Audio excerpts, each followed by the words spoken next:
Alright, so this is my Lord Slug hand control deck. The idea is to obviously control your opponent's hand to reduce the amount of cards they have in their hands, so that way when you attack they have less cards to defend with, as well as once they take damage from their life, you don't want them to keep those cards. You want to play cards that help you take those cards away to help them not gain advantage just from you dealing them damage. So as you can see, Lord Slug has the active main. Once per turn, choose one card from your life, add it to your hand. This card gains critical for the duration of the turn. When you have 4 or less life, you draw 2 cards from your deck and flip them over.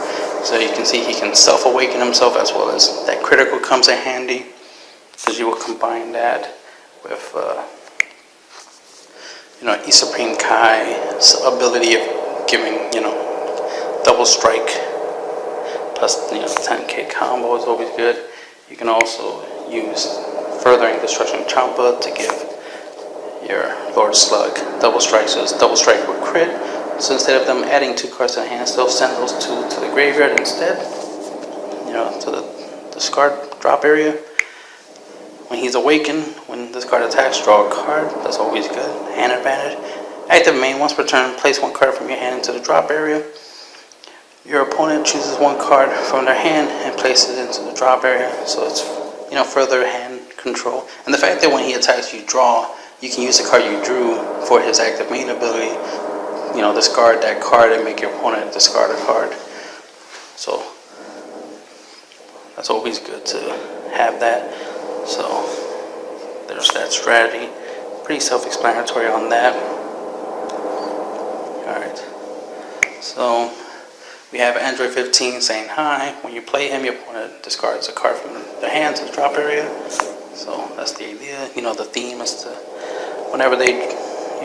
whenever you play something, they should discard. So that's hand control. As you can see, self-absorption, pay 4. Your opponent chooses cards from the hand and places them into the drop area. You'll typically play this after you might have dealt them some battle damage, or let's say they awaken because they have 4 or less life. They awaken, they draw 2 cards if they have that type of leader. You could play this, like if they awaken on your turn, of course. You could play this in order to reduce, the 2 cards they drew, so you can make their hand smaller, keep control. Obviously, that's why it's called hand control. You can use self-absorption after you play Awakening Warrior Bardock, because when you're playing with Overwhelm, because he's a free play card, because you don't pay no energy to play him, you can just overwhelm him. He gets double strike, 20k double strike, attack your leader with it. If your opponent takes the double strike damage, they get 2 cards. Then you pay 4 energy to play the self-absorption and make them lose 2 cards from the hand, preferably the 2 cards they just gained. Bodyguard Electric, he's free. He's a free play. You can play him for free without paying his energy costs. If you have no battle cards, your opponent does have a battle card. He's a blocker, so that has some uses. But the main thing is you'll probably play him, attack with him.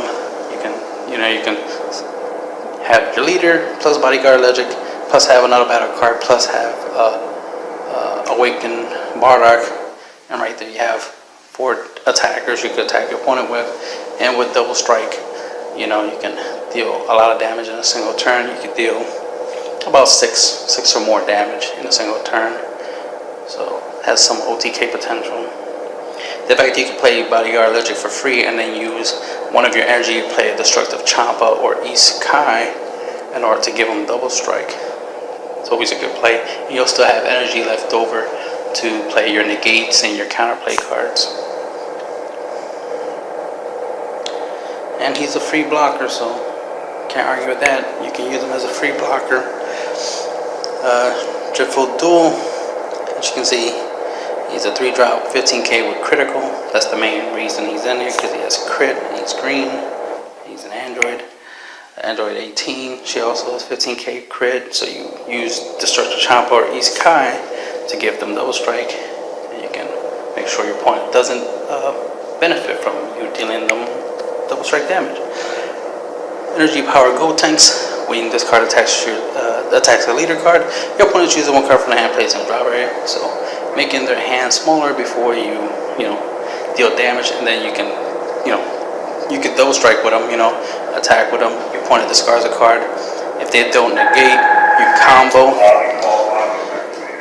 and then you can take advantage of the fact they have less cards to prevent you from dealing the double strike damage.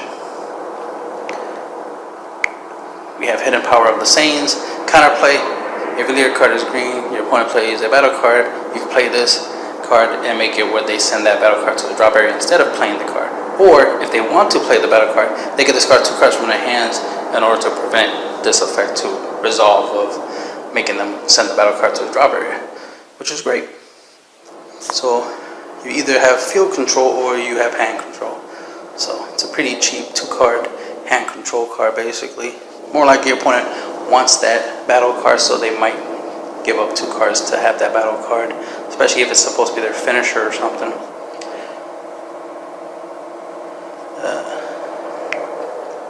Iskai, you combo with it, double strike.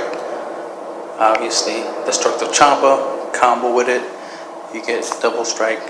So those are self-explanatory.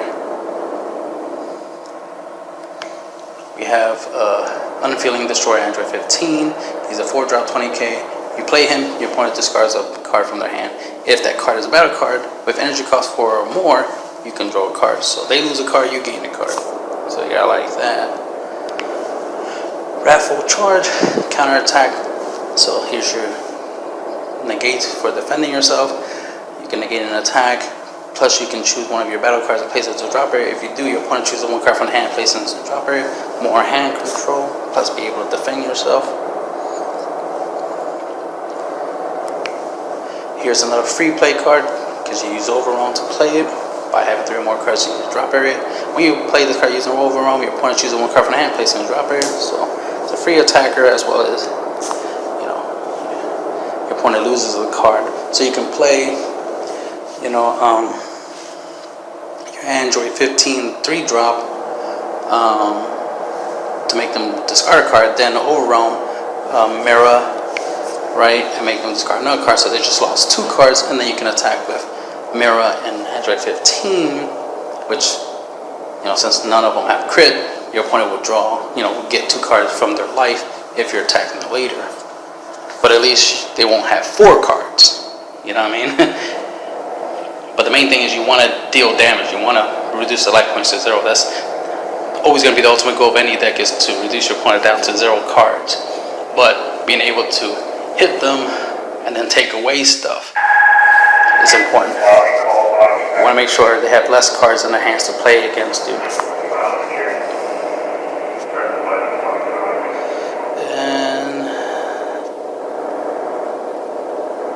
And that's it. And that's the end of the video.